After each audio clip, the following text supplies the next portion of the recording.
Apprenons à définir le problème avec l'aide des niveaux logiques. Exemple.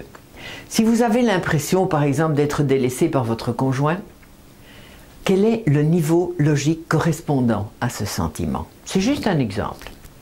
Par exemple, si votre voisin vous évite et que cela vous cause un problème, à quel niveau logique pensez-vous que cela corresponde?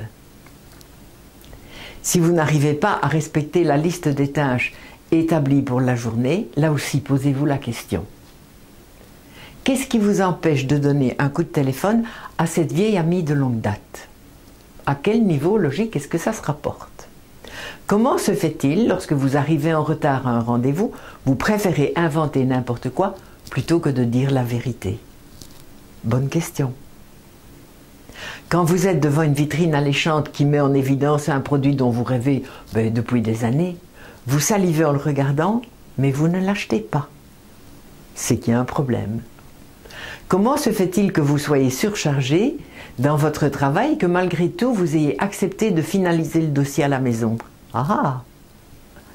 Comment se fait-il que votre fils souhaite emprunter votre voiture pour se rendre à une rave party et que vous savez qu'il ne sera pas raisonnable et que vous acceptez néanmoins de lui confier votre voiture avec tout ce que cela présuppose comme conséquence?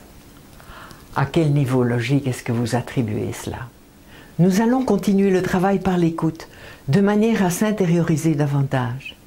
Je vous suggère vivement de faire les 8 exemples proposés, même si vous n'êtes pas concerné par le sujet. Au besoin, identifiez-vous à quelqu'un qui vit ce problème, pour comprendre et assimiler le mécanisme des niveaux logiques. Vous cliquez sur le podcast, je vous y attends. À tout de suite.